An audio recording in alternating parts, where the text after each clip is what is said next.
제가 월요일에는 가까운 또 어느 목사님이 오후에 산책 좀 가자 그래서 산책 갔는데 거기도 그렇게 사람이 많더라고요. 곳곳마다 많더라고요. 혹시 여러분들 어디 이제 단풍 구경이나 뭐 어디 갈 때 꼭 마스크를 잘 쓰고 다니세요? 손도 잘 쓰시고 그래서 건강하게 잘 이렇게 삶을 살았으면 좋겠습니다. 그런 생각이 들어요. 하나님은 변함없이 봄, 여름, 가을, 겨울을 우리에게 주신다는 거죠. 이게 변함없는 하나님의 사랑입니다.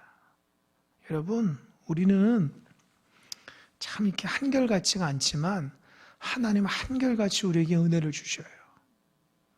봄이 있으면 한참 지나면 봄은 다 끝날 것 같은데 여름이 오죠. 여름 그렇게 무더웠던 여름이 어느 순간 딱 지나서 만물이 아주 그냥 울긋불긋한 가을이 오죠. 또 가을이 있으면 어떡합니까? 또 겨울이 오죠. 겨울이 이렇게 추우면 언제 지나가나 했더니 때가 되면 또 봄이 옵니다. 할렐루야. 그게 하나님의 은혜예요. 그러니까 삶을 하나님의 원리와 하나님의 뜻대로 살아가게 되면 인생이 행복한 것입니다. 하나님께서 변함없이 우리에게 주신 은혜를 누릴 줄 모르고 그 은혜 가운데 살아갈 줄 모르고 인생의 근심과 걱정 가운데 살아가면 그 어리석은 자예요. 그 좋으신 하나님을 만나고 그 좋으신 하나님과 동행함에도 불구하고 그 하나님의 은혜를 경험하지 못하면 신앙생활 하나만 하잖아요. 여러분 마음속에 예배드리는 여러분 마음속에 기쁨이 넘치시길 바랍니다. 특별히 우리 교회 가을은 감사로 이렇게 열매 맺는 가을이잖아요. 감사 행전 통해 가지고 저는 요즘에 참 하나님 앞에 감사해요. 그 뭐 큰 감사보다도 소소한 감사로 이렇게 하나님 앞에 고백하니까 제 마음이 얼마나 든든한지 모릅니다. 또 우리 교인들 뭐 하시는지 안 하는지 검사를 안 하니까 모르겠는데 제가 이게 속하는 카톡방은 청년들인데 청년들이 자기의 감사 제목을 탁 올리면 제가 그걸 보고 기도도 하고 너무 감사한 거예요. 여러분 감사를 꼭 실천하시기 바랍니다. 본인이 감사를 하려면 자꾸 이렇게 남한테 얘기를 해야 돼요. 근데 감사한 것은 소소한 거를 하라. 그래야지 그게 감사가 열매가 넘치지 자기 자신을 한번 잘 이렇게 점검하셨으면 좋겠습니다. 지난 시간에 그 9장 1절에서 5절까지의 말씀을 2주 했어요. 2주간. 참 짧은 말씀이지만 제가 왜 2주간 했냐면 사도 바울의 그 마음이 너무 제 마음 가운데 느껴져서 이게 그냥 한 주간으로 안 되겠다 생각하는 거죠. 지금 사도 바울이 말하고 있는 건 뭐예요? 하나님께서 그 예수님을 통해서 우리에게 구원을 주셨다는 거 아닙니까? 구원은 누구로부터 오는 거죠? 예수님을 믿을 때 오는 거예요. 그런데 우리가 잘 이걸 인식을 못해요. 여러분 구원이 예수님으로 온다는 거 다 알잖아요. 그죠? 그런데 우리가 말하는 것과 행동하는 거 보면 우리의 노력으로 구원받는 것처럼 그렇게 말하고 행동한다고요. 예수님의 은혜는 없어지고 내가 무엇을 했기 때문에 구원받는 것 같고 내가 어떻게 살았기 때문에 하나님 앞에 축복받고 은혜받고 그렇게 살아가는 것처럼 착각하며 살아가는다고요. 그러니까 예수님의 은혜로 구원받았다고 말로는 그렇게 하면서 실제적으로는 자기의 노력과 헌신과 자기의 무엇 때문에 자기가 그렇게 되는지 알고 착각하며 산다는 거예요. 여러분 구원은 하나님의 선물이 그 은혜임을 믿습니까? 아멘? 정말 그 선물대로 잘 살아가십니까? 선물 받았으면 감격이 있어야 돼요. 나의 구원받은 것은 그 사도 바울 나의 나된 것은 하나님의 은혜라. 나의 나된 것은 하나님의 은혜. 내가 하나님의 백성이 된 것은 은혜라는 거죠. 내 노력해서 되는 게 아니에요.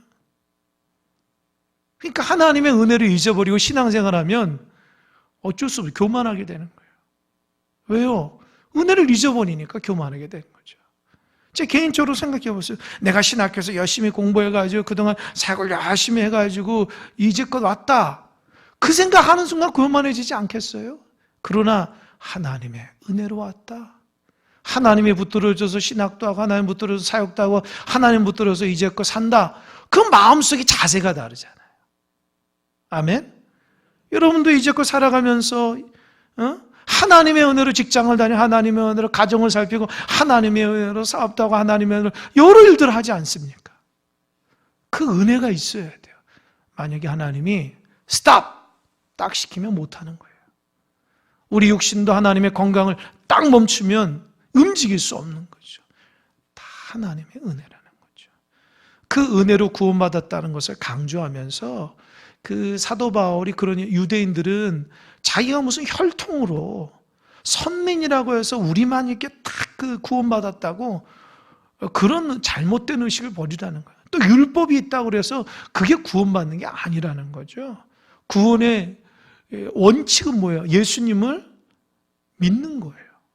내가 예수님을 나를 위해서 십자가에 달려 돌아가신 그 예수님을 믿는 겁니다. 그 믿을 때에 구원의 역사 능력이 임하는 거죠. 그러면서 사도 바울 마음속이 어떻다고 그랬어요? 자기 동족 유대인들이 그 구원자 되신 예수님을 십자가 못 박아 죽이니까 너무 마음이 아프다는 거죠. 아니 자기는 그 이방인의 사도가 돼서 수많은 이방인들을 예수님께로 인도하고 교회를 세웠는데 막상 동족 유대인들은 예수님을 영접 안 하는 거예요. 예수님을 죽였으니까. 그러니까 마음속에 큰 근심과 끊이지 않는 고통이 뭐냐? 내 동족 유대인들이 구원받지 못해 지옥 간다. 그 얘기했죠. 그러면서 뭐라고 그랬어요? 그 유대인들은 원래는 하나님의 영광도 있고 하나님의 그 자녀이고 또 그 유대인을 통해서 구원자가 나셨지 않냐. 그렇게 하나님의 축복을 많이 받았음에도 불구하고 어떻게 예수 그리스도를 영접하지 못하고 그렇게 살아갈 수 있을까? 그 안타까운 마음으로 9장 1절과 5절까지 썼고 오늘 6절부터 13절까지는 그러나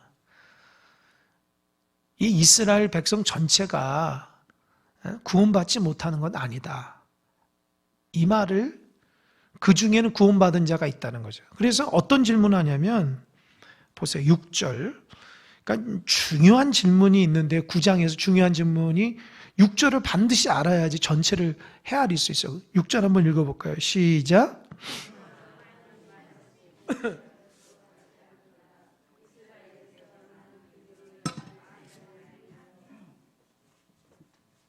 무슨 질문합니까? 그러나 하나님의 말씀이 패하여진 것 같지 않도다. 그 말이 뭐예요? 그러니까 사람들 생각에는 하나님 말씀 패해진 거야. 왜 그런 얘기를 했을까요? 왜 그런 얘기 했을까요? 그러니까 하나님 말씀은 거짓말이야. 하나님 말씀은 응답되지 않, 지금 이 말하는 거야. 근데 사도 바울은 아니야. 하나님 말씀은 정확하게 응답돼.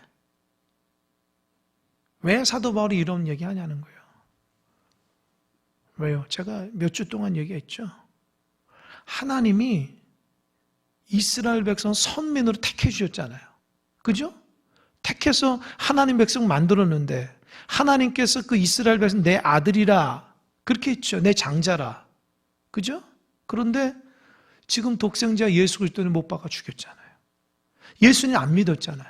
그러니까 사도 바울이 말로는 구원이 하나님이 유대인이기 때문에 선민이기 때문에 되는 게 아니고 예수님 믿어야 되는데 어떻게 하나님의 선택된 선민이 예수님을 믿어야지 믿지 않아서 지옥 간다면 이거 하나님 거짓말장이 아니냐. 지금 그 얘기하는 거예요.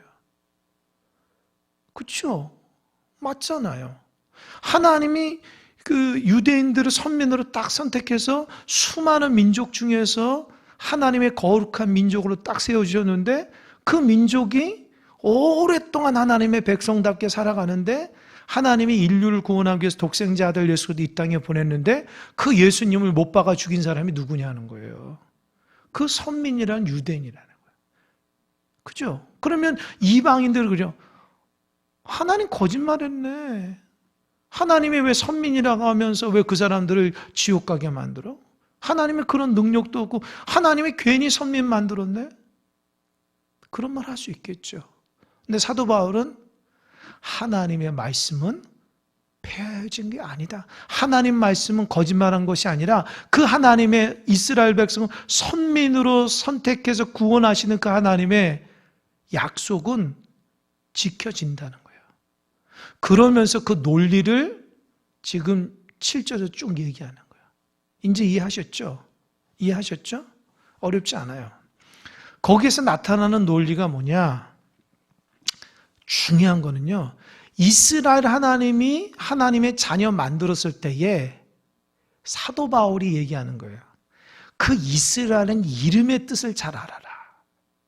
이게 무슨 말일까요? 하나님이 선민이라고 했을 때에 유대인들이 생각한 선민은 뭐예요? 아브라함의 자손이 선민이거든요. 그리고 또 한 가지는 할례 받은 사람이 선민이라고 생각한 거예요. 구약적인 그 유대인들에게는. 그러면 할례를 받고 아브라함의 후손이면 나는 이스라엘 백성이고 나는 선민인데 왜 내가 예수를 죽이고 구원 못 받지? 이렇게 얘기할 거 아니에요.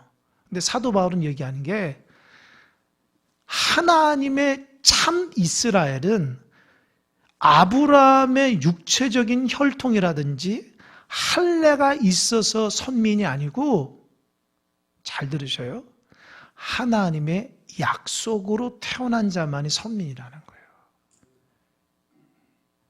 어떻게 한 사람만 아멘 하시네? 아멘? 이거 굉장히 중요한 거예요, 여러분. 여러분, 이거 쉬운 게 아니에요, 이게. 로마서 우습게 보면 안 돼요. 굉장히 어려운 말을 제가 아주 쉽게 얘기한 거예요. 그러니까 우리가 구원이라는 것이 내가 원래부터 좋은 집안에서 태어나고 우리 부모가 예수를 잘 믿고 내가 무슨 그것 때문에 받는 게 아니라는 거예요. 하나님이 우리를 구원 삼아 주셨을 때는 혈통이나 할례가 아니라 오직 하나님의 말씀으로 약속된 자만이 하나님의 자녀라는 거예요. 그러면서 아브라함 얘기를 해주는데, 여러분 지난 시간 제가 얘기했죠. 아브라함의 아들이 몇 명이라 했어요? 그렇지, 8명. 아직까지 또 그냥 8명이에요. 그 이스마엘, 그죠? 하갈을 통해서 이스마엘, 그죠? 또 우리가 잘 아는 이삭, 그죠? 또 그두라의 그러니까 사라가 죽고 나서 그두라라는 그 후처를 맞이해서 거기에서 아들 6을 낳아요. 그러니까 전체 8명이라고요. 근데 8명이지만 성경에서 말씀하고 있는 하나님의 자녀는 오직 이삭밖에 없다는 거죠. 왜 그러냐는 거예요. 보세요. 7절. 또한 아브라함의 씨가 다 그의 자녀가 아니라, 말했죠? 8명 중에서 다 아브라함 씨가 아니라 오직 이삭으로부터 난 자라야 내 씨라 불리라 하셨으니, 이해되시죠? 그러니까 이삭으로만 통해야지만 하나님의 자녀라는 거예요. 여러분, 아브라함과 사라가 결혼한 거 아닙니까? 그렇죠? 근데 사라가 자녀가 없잖아요. 그죠? 하나님이 아브라함이 75세 때 나타나서 야, 하늘의 별과 같은 자녀 주겠다, 바닷가의 모래 같은 자녀 주겠다, 이렇게 얘기했죠. 아브라함 철석같이 믿었죠. 그런데 25년 동안 안 줘요. 그러니까 아브라함이 하나님의 사람이지만 어떻게 해요? 후손을 낳기 위해서 그 당시에는 다 그랬어요. 후처인 하갈을 통해서 이스마엘을 낳은 거예요. 그래서 하나님의 약속이 있을 때 하나님 아들을 주겠다니까 하나님 저 이스마엘로 됐습니다. 왜냐? 하나님이 거짓말하는 것처럼 느낀 거죠, 아브라함이. 근데 하나님 뭐라고 했어요? 내가 너한테 줄게. 그러면서 꼭 그 9절 보세요. 약속의 말씀은 이것이 명년 이때에 내가 이르니 사라에게 아들이 있으리라. 자꾸 믿질 않으니까 야, 내년 이맘때에 아들이 있을 거야. 하나님이 확실하게 얘기해요. 그래서 사라가 아브라함이 100세 때 난 아들이 누굽니까? 이삭이라는 거예요. 여러분, 이삭의 이름이 무슨 뜻이죠? 그렇죠. 아이고, 좋습니다. 수준이 높으네요. 수준이. 이삭은 왜 웃음이라고 그랬죠. 하나님의 말씀을 안 믿은 거예요. 아브라함이나 사라가 아이고 내 몸이 90세고 내 몸이 뭐 100세까지 됐는데 이 몸에서 죽은 몸에서 어떻게 생명을 잉태할 수 있지? 웃어버리거든요. 그러니까 하나님이 너 웃었지? 그러니까 아브라함 뭐라 했어요? 저 안 웃었어요. 너 웃었잖아. 안 웃었어요. 그 말은 뭐예요? 너 나 안 믿었지? 아, 저 믿었는데요? 너 안 믿었잖아. 그러니까 저 믿었는데 너 거짓말만 너 웃었잖아. 어이가 없어서. 그러면서 하나님이 너 안 믿었으니까 평생 너 안 믿었다는 증거로 내가 그 아들 이름을 이삭을 하겠다. 얼마나 우리 하나님 재밌어요. 여러분 평생 이삭을 보면서 어떻게 해요? 이삭아. 그러니까 우린 식대는 웃음아. 김웃음아. 그 말 뭐예요? 내가 너 때문에 하나님 앞에 불신앙으로 웃어가지고 하나님 너 낳아준 거야. 그러니까 평생 뭐예요? 하나님의 약속을 믿어야 된다는 것을 하나님의 뼛속 깊이 아브라함에 주신 거예요. 할렐루야. 그러니까 여러분 하나님의 얼마나 유머가 많아요. 제가 말하는 게 무슨 의미인지 아십니까? 반어법적인 하나님이잖아요. 그 웃음이 아주 즐거운 웃음이 아니라 너 불신앙으로 믿지 못하는 웃음이었지. 봐라. 내가 너에게 역사해서 평생 너가 불신앙으로 나를 못 믿었던 것을 내가 체험적으로 역사하겠다. 우리 하나님은 그런 하나님이라고요. 그러니까 아브라함은 실제적으로 믿질 않았어요. 사실은요. 그러니까 나중에는 믿었지만 긴가민가. 왜요? 25년 동안 자녀를 안 주니까. 그랬더니 정말 하나님 말씀대로 이삭이 낳았다라는 거예요. 그래서 8절 보세요. 곧 육신의 자녀가 하나님의 자녀가 아니요 오직 뭐요? 약속의 자녀가 씨로 여기심 받다. 이해되셨죠? 그러니까 약속의 자, 하나님이 약속해야지만 하나님의 진정한 참된 이스라엘이다. 이스마엘이나 그두라의 6명의 아들은 이스라엘이라 하질 않아요. 그 줄기상으로 보면 다른 족속들이 쭉 흘러가지만 하나님께서 말씀하건 아브라함의 자손 이스라엘이라는 것은 쭉 해서 아브라함부터 누구예요? 이삭이죠. 또 이삭에서 누가 나와요? 야곱? 야곱만 나와요? 에서 나오죠. 예. 여러분 성경을 보면요. 창세기에 보면 아브라함도 자식 낳을 때 좀 힘들었거든요. 이삭도 힘들었어요. 그래서 제가 신학교 대학교 딱 들어갔을 때 구약학 교수님이 창세기를 읽으면서 공통적인 부분이 많다. 찾아봐라. 그때 제가 그걸 발견했어요. 아브라함도 아들 때문에 굉장히 고생을 많이 했는데 자녀가 없어서 이삭도 똑같아요.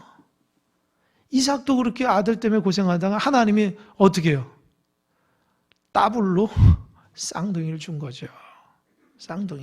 쌍둥이를 줬는데 예수님 여기서 굉장히 중요합니다. 보세요.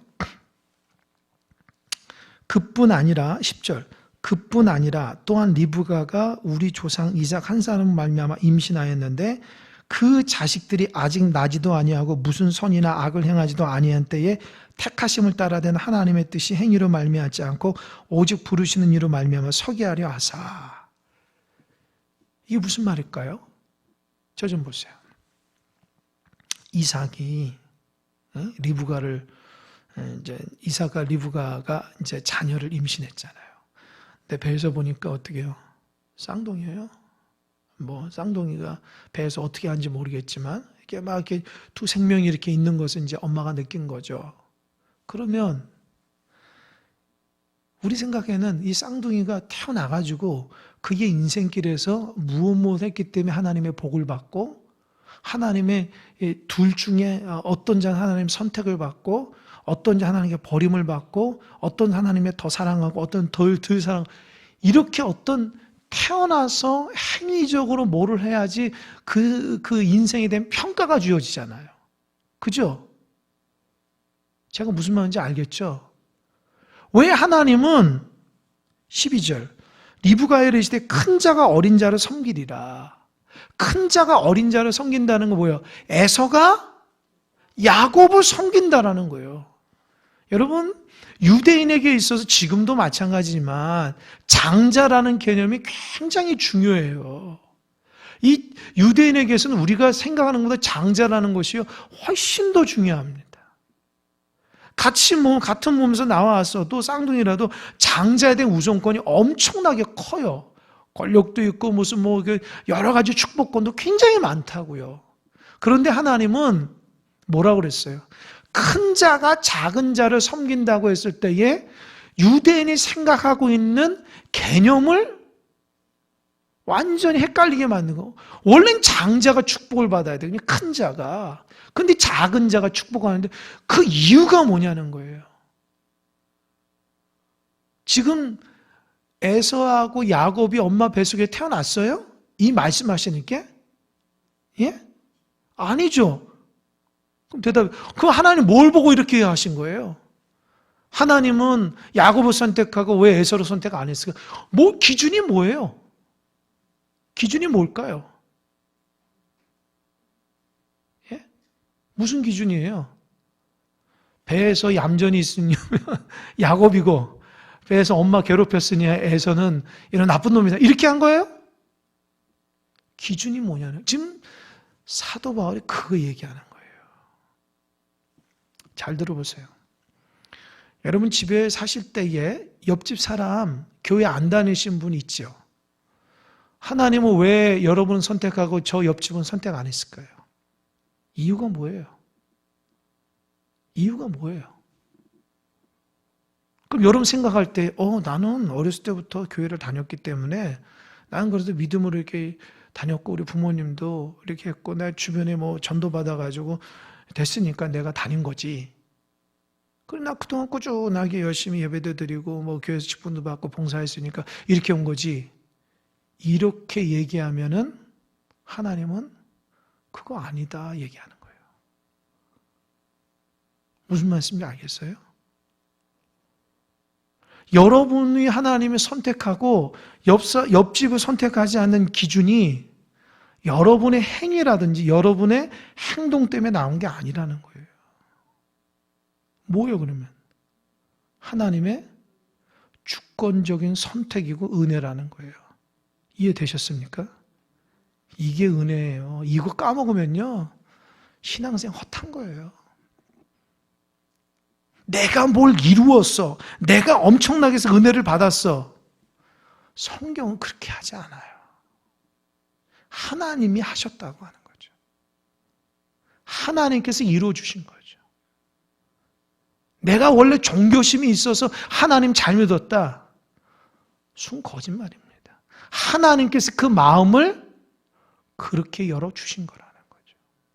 그러니까 믿지 않는 사람과 믿는 내가 보면서 어떻게 됐어요? 저 사람 지옥 갈 인생 이걸 먼저 생각하는 것이 아니라 하나님이 부족한 나를 선택해서 하나님의 백성 만들어주신 그 은혜가 먼저라는 거예요. 아멘? 아멘? 근데 믿는 사람이 얼마나 교만한지 아세요? 그 하나님 은혜 다 잊어버린다고요. 자기가 뭐가 된 것처럼 하나님 앞에 행동한다고요. 사람 앞에 행동한다고요. 내가 무엇을 했기 때문에 그렇게 한다고요. 우리가 실수하는 부분이 그런 부분이에요. 저도 실수할 때가 있어요. 내가 열심히 한 것처럼 느껴질 때가 있어요. 그러니까 알고 보면 성경에서 그런 얘기가 아니에요. 하나님의 은혜라는 거죠. 그러니까 은혜가 바탕 위에 열심을 달린 거는 인정하지만 은혜가 없이 내가 했다고는 안 되는 거죠. 이해되십니까? 하나님이 여러분 선택을 안 했는데 여러분 신앙생활을 어떻게 하냐는 거죠. 하나님이 여러분을 큰 사람께 불러주지 않았으면 여러분이 어떻게 다니냐는 거죠. 그 은혜와 감격이 있는 줄 아십니까? 내가 어떻게든 다녀서 큰 사람께 왔다. 그렇게 생각하면 안 돼요. 하나님의 뜻과 섭리 가운데 교회를 섬기도록 인도하셨고 하나님께서 교회를 섬기도록 직분을 주신 거예요. 아멘? 그 직분이 계급이 아니에요. 그 직분이 나의 무슨 노력이 아니라고요. 그 모든 것이 뭐죠? 하나님의 주권적인 은혜라는 거예요. 할렐루야? 이게 지금 사도 바울이 유대인에게 얘기하는 거예요. 이방인에게. 너들이 할례 받았다고 교만을 떠는데 웃기지 말라는 거예요. 너들이 아브라함의 씨라고 율법이 있다고 자랑하는데 그게 구원의 기준이 아니라는 거예요. 뭐죠?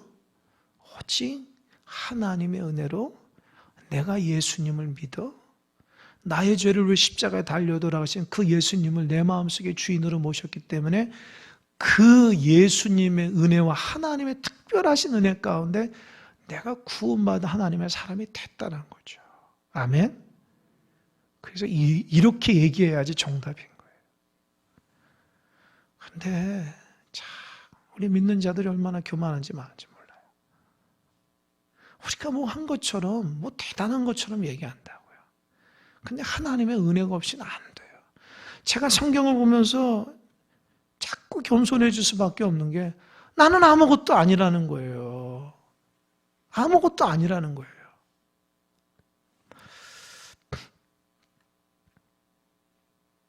그렇기 때문에 하나님의 은혜를 앞세우지 않으면 내가 바른 길을 걷지 못한다는 거예요. 초심을 잊어버리지 않는다. 내가 뭐 때문에 선택했냐는 거예요. 길거리를 지나가면서 저 사람보다도 하나님이 나를 선택해서 하나님의 귀한 백성 만들어주고 주의 종 만들어주신 뜻과 계획이 뭐냐는 거죠. 나한테는 하나님이 주의 종 삼을 수 있는 건덕지가 없거든요. 근데 하나님이 일방적인 선택이에요. 그럼 내가 어떻게 해야 됐어요? 감사하고 감격하고 그분의 은혜만 앞장서고 하나님 말씀에 순종해서 하나님 사랑함으로 나가야 되겠죠. 아멘? 하나님 사랑 다 잊어버리고 하나님 은혜 잊어버리면 남는 게 뭐가 있을까요? 신앙생활하면서 남는 거 없어요. 그래서 믿는 자들이 늘 하나님 말씀에 겸손함으로 기도하고 말씀 보고 주님의 은혜대로 살아가게 되면 나의 나된 것이 모두 다 하나님의 은혜라고 하는 감격의 눈물이 나올 수 있는 거예요. 사람이 왜 강팍해질까요? 왜 강팍해질까요? 은혜를 잊어버려서 그래요. 내가 하나님의 은혜로 사는 게 아니라 내 노력으로 살기 때문에 내가 대단한 것처럼 느끼기 때문에 하나님의 은혜를 잊어버리고 강팍해질 수밖에 없는 거예요. 사도 바울이 말씀을 보면서 참 마음속에 감동이에요. 다시 한번 제가 11절 그 자식들이 아직 나지도 아니하고 무슨 선이나 악을 행하지 아니한 때에 택하심을 따라 되는 하나님의 뜻이 행위로 말미암지 않고 그러니까 하나님의 구원과 섭리가 행위 그 뭐 야곱이나 에서의 무슨 행위로 된 게 아니고 오직 부르시는 이로만 부르시는 하나님의 주권적인 선택으로 됐다라는 거예요. 사도 바울이 그래서 그러죠. 사도 바울이 뭐라고 그래요? 나는 나중된 자고 나는 죄인 중에 괴수라고 그렇게 얘기하는 게 그냥 겸손한 척하는 거 아니에요. 진짜 그런 거예요. 왜요? 사도 바울이 스데반 집사 죽이는데 앞장섰던 사람 아닙니까? 여러분 초대교회 7 집사 중에서 가장 은혜로운 사람이 스데반 집사였어요. 스데반 집사를 어떻게 돌로 쳐 죽였잖아요. 그러니까 하나님 볼 때는 살인죄죠. 그런 지옥가에 마땅한 그 사도 바울을 어떻게 했어요? 하나님이 하나님의 복음 전도를 삼아 주시니까 자기는 그게 이해가 안 된다는 거예요. 하나님의 은혜라고만 생각하는 거예요. 그러니까 어디 가든지 하나님의 은혜만 앞장세우니 어떻게 해요? 하나님의 은혜가 더 나가는 거예요. 할렐루야. 그래서 겸손한 자에게는 은혜를 주신다는 말이 뭘까? 하나님의 주권을 인정하고 하나님 앞장세워서 은혜 주신다는 거예요. 교만한 자는 패망의 선봉이라는 게 뭘까? 하나님 없는 자가 교만한 자 아닙니까? 그러니까 성경은요 정말 놀랍습니다. 그러니까 사도 바울이 그걸 알고 목숨 바쳐 사역할 수 있었던 이유가 뭐예요? 이유가 뭐예요? 나는 예수 믿어서 다시 태어났다는 거예요. 그러니까 내가 지금 살아가는 건 뭐예요? 주를 믿는 그 믿음 안에 살고 있다가 갈라디아서 얘기하는 거 아닙니까? 그러니까 뭐예요? 이 생명 누구 거예요? 내 거예요? 하나님 거예요? 대답해 보세요. 내 거예요? 하나님 거예요? 내 거라면 마음대로 살아도 돼요. 그러다 지옥 가도 되죠. 그냥 자기 마음대로. 그러나 하나님 거는 어떻게 해요? 하나님 앞에 드리면서 사는 거예요. 할렐루야? 그러니까 어떻게 해요? 하나님의 은혜에 붙들려서 기쁨으로 살아가는 거예요. 생명의 주관자 되신 분이 하나님께 있다는 겁니다. 아멘? 여러분 정말 오래오래 살고 싶은 분은 은혜 가운데 살아가시기 바랍니다. 건강하게 하나님께서 은혜를 주실 거예요. 하나님의 주권을 인정하며 살아가는 사람들이 그 은혜 가운데 살아가는 거예요. 두렵지가 않은 거예요. 모든 상황 속에서도 하나님이 나를 지키시고 하나님이 나에게 생명을 주셨다고 하는 생명의 그 주관자 하나님의 은혜가 내한테 있다는 거예요. 그래서 사도 바울이 뭐라고 그랬어요? 나의 달려갈 길 다 가고. 그 하나님의 사명. 그죠? 선한 싸움을 싸우고 내 모든 것을 딱 맞췄을 때 뭐라고 했어요? 나에게 의의 멸류관 주신다고 하잖아요. 그러니까 여러분 사도 바울이 복음 전하면서 너무 많은 고통을 당했는데요. 안 죽어요. 왜요? 돌에 맞아 죽어야 되고 배 타고 가다 죽어야 되고 고문받아 죽어야 되고 수없이 많은 사람들에게 고통받아 죽어야 되는데 왜 안 죽었을까요? 왜 안 죽었을까요? 따라해보세요. 사명자는 사명이 닿을 때까지 안 죽는다. 이해하십니까? 하나님의 사명자는 사명이 닿을 때까지 안 죽는 거예요. 하나님의 사명이 있기 때문에 끝까지 달려가는 겁니다. 근데 사명이 끝나면 하나님 불러가시겠죠. 불러가면 어디 가요? 지옥 가요? 예수님 잘 믿었는데? 천국 가겠죠. 사명 다 하니까 하나님이 이제 너 이 땅의 사명이 다 끝났다. 고생했다. 하나님 천국을 불러가시잖아요. 여러분 솔직히 말해서 이 땅 가운데 힘들어 사는 게 좋아요? 천국 가는 게 좋아요? 사실은요. 스스로 생각해 보세요. 천국 가는 게 좋죠. 이 땅에서 얼마나 고민이 많아요. 근심 걱정이 얼마나 많아요. 그러나 내가 천국 가고 싶어도 금방 못 가. 왜요? 하나님의 사명이 있다는 거예요. 생명은 하나님께 있다는 거죠. 이게 뭐냐? 주권적인 하나님이 없어요. 사도 바울이 그걸 알았기 때문에 유대인들이 잘못된 점 지적하는 거예요. 유대인들을 보면 순전 할례 얘기하고 율법 얘기하고 자기가 무엇한 거 그 얘기만 잔뜩 하는데 그거 가지고 구원받고 이방인들은 지옥 간다는데 아니라는 거죠.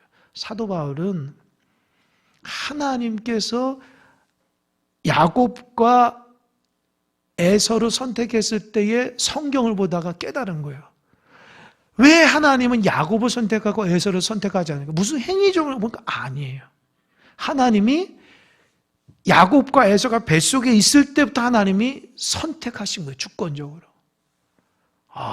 그걸 깨닫고 나도 내가 무엇을 했기 때문에 선택한 것이 아니라 사도 바울이에요. 창세전에 어머니 태중에 있기니 창세전부터 선택했다는 거예요. 그래서 사도 바울의 구원론은요. 창세전에 우리를 선택하셨다는 거예요. 아멘? 교만하면 안 돼요. 하나님 선택한 건 무슨 내 노력을 낸 게 아니거든요. 감사를 잊어버리고 은혜를 잊어버리면 신앙이나 다 까먹는 거예요. 보세요. 그리고 13절 기록된 바 내가 야곱은 어떻게 해요? 사랑하고 에서는 어떻게 하고요? 미워한다 하십니다. 왜 하나님이 야곱은 사랑하고 에서는 미워하게 해요? 왜요? 그게 하나님 마음이라는 거예요. 주권이라는 거예요. 그래서 보세요. 다음 시간 14절 읽어보세요. 14절 시작.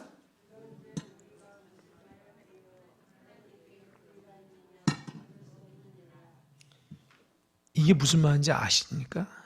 여러분 좀 이렇게 논리적으로 성경을 흐름 따라가면 와 사도 바울이 어떻게 또 이렇게 또 질문할까? 이게 9장에서 두 가지 질문이 나오는데 6절과 14절인데 이걸 해석을 해야지 하나님의 전체적인 메시지를 찾을 수 있어요.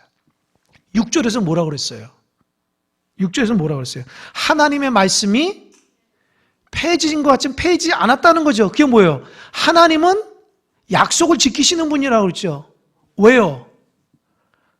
유대인 선민이 예수를 죽였지만 유대인 선민이라는 사람은 아브라함 혈통이 아니라 어떻게 해요? 약속의 자녀. 그래서 여전히 약속의 자녀는 예수님 믿고 영접한 하나님의 자녀가 있다. 그래서 하나님의 약속은 폐해진 거 아니에요. 그 설명했죠. 두 번째. 그럼 아까 전에 얘기한 것처럼. 아니 뱃속에 야곱 있고 에서면 야곱은 좋지만 에서는 억울한 거 아니에요. 그죠? 그러니까 뭐예요? 14절. 그런 즉 우리가 무슨 말이야? 하나님께 불의가 있냐? 하나님은 불공평한 분이고 하나님은 편애하신 분이냐? 지금 이런 말을. 근데 뭐라 했어요? 아니라는 거예요. 이해되셨습니까? 이해 안 되셨어요? 안 되신 것 같지? 대부분 안 된 것 같아요. 이제 이렇게 눈빛을 보면 알아요. 생각해봐요. 야곱과 에서가 배 중에 있는데 왜 하나님은 야곱을 좋아하고 에서를 싫어하는, 하나님이 도대체 편애하시는 분이 아니냐는 거예요. 에서 입장에서 하나님이 따질 수 있잖아요. 하나님, 왜 나 괜히 미워해요? 왜 야곱만 좋아해요? 제가 무슨 잘못한 게 있어요? 이렇게 얘기하겠죠. 그죠? 그러니까 유대인 입장에는, 이방 입장에서는 하나님은 공평하신 분이 아니네. 하나님은 불공평한 분이, 이렇게 얘기할 수 있겠죠. 그러나 사도 바울은 아니라는 거예요. 하나님은 공평하신 분이라는 거예요. 이유가 뭘까요? 다음 시간에 얘기하는 거예요. 이해하셨죠? 성경을요, 사도 바울이 상당히 머리가 좋은 사람이에요. 여러분, 성경을 사도 바울의 신학과 사도 바울이 성경을 잘 따라가면요, 제가 깜짝깜짝 놀랐는데 사도 바울이 너무 머리가 좋아요. 그러니까 사도 바울은 하나님의 복음을 변증적으로 잘 설명해서 예수님에 대해서, 하나님에 대해서 사도 바울만큼 하나님의 복음을 잘 설명한 사람 없어요. 그래서 사도 바울이 쓴 서신을 보면요, 진짜 신앙적으로 잘 정립이 되고요. 기독교 역사에서 사도 바울만큼 위대한 사람이 없다고 그래서 오직 했으면 사도 바울이 쓴 서신만 성경이라고 하는 그런 사람도 있어요. 그러니까 다른 부분은 그냥 이야기를 얘기하거나 그런 어떤 사건이지만 사도 바울은 자기가 예수님을 죽이려 했다가 예수님을 극적으로 만나서 삶이 변화됐기 때문에 자기가 과거의 모습과 현재의 모습을 잘 설명하면서 하나님의 복음을 잘 변증적으로 설명하는 거예요. 그러니까 어때요? 사람들에게 이해가 빠른 거죠. 은혜가 되는 거죠. 영적인 해석들이 막 시작되니까.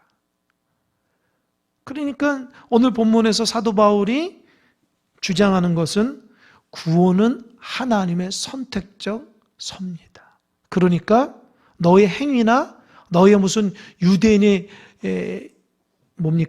할례라든지 아브라함 자녀라고 자랑할 필요가 없다.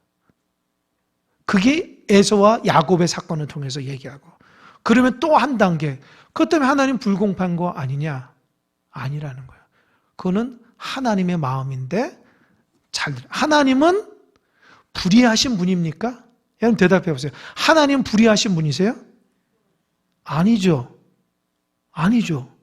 그죠? 하나님 공의로우신 분이죠. 그런데 왜 야곱과 에서 이렇게 나누냐는 거예요. 그 다음 시간에.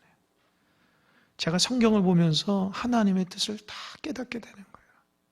오늘 우리가 깨달을 것은 하나님의 은혜로 살아가야 된다. 한 가지만 얘기할게요. 야곱의 다른 이름이 뭐죠?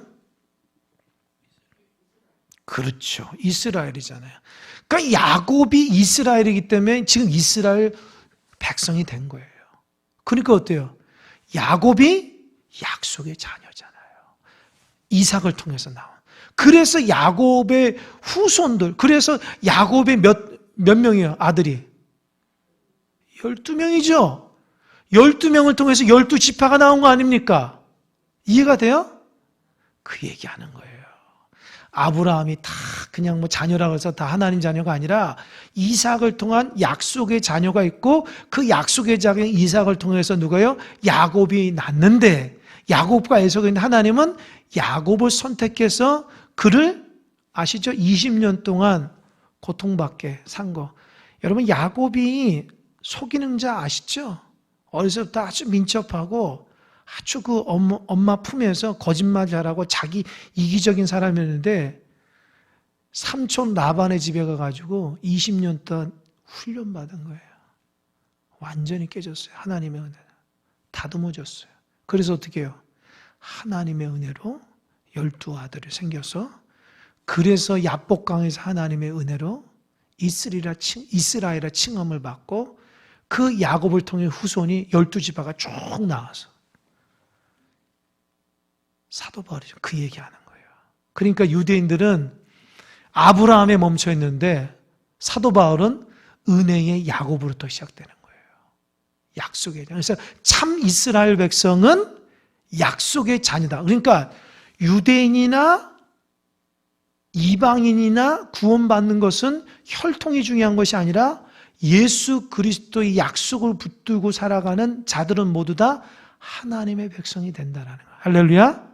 그것이 로마서서 말하고 있는 구원에 대한 겁니다. 그러니까 우리도 마찬가지예요. 우리 중에 유대인 있어요? 없잖아요. 여러분 중에 유대인 없잖아요. 우리는 다 약속의 자녀로 살아가는 것은 뭘까요? 이방인이지만 예수님이 나를 위해 십자가에 달려 돌아갔던 걸 믿고 예수님이 구원자를 믿기 때문에 그 약속으로 살아가기 때문에 약속의 자녀의 구원의 자녀라는 거예요. 할렐루야. 그러니까 신앙인이 뭐를 잊어버리면 안 돼요. 말씀 약속을 잊어버리지 않으면 큰일 난다는 거예요. 아니 우리 다 같이 이방인인데 얼마나 엉뚱하냐면 자기가 정통 유대인처럼 살아가는 사람이고 잘못된 거예요. 우리는 이방인이잖아요. 하나님 은혜로 살아가는데 은혜가 없이 자기는 원래부터 무슨 뭐 대단한 것처럼 뭐 집안이 뭐 어떤 것 그거 아니에요. 그것도 다 하나님의 은혜입니다. 그러니까 우리는 약속만 붙들고 살아가는 하나님의 백성이 돼야 됩니다. 여러분 믿음으로 하나님 말씀 안에 승리로 살아가는 여러분 되시길 바랍니다. 아멘. 기도하겠습니다.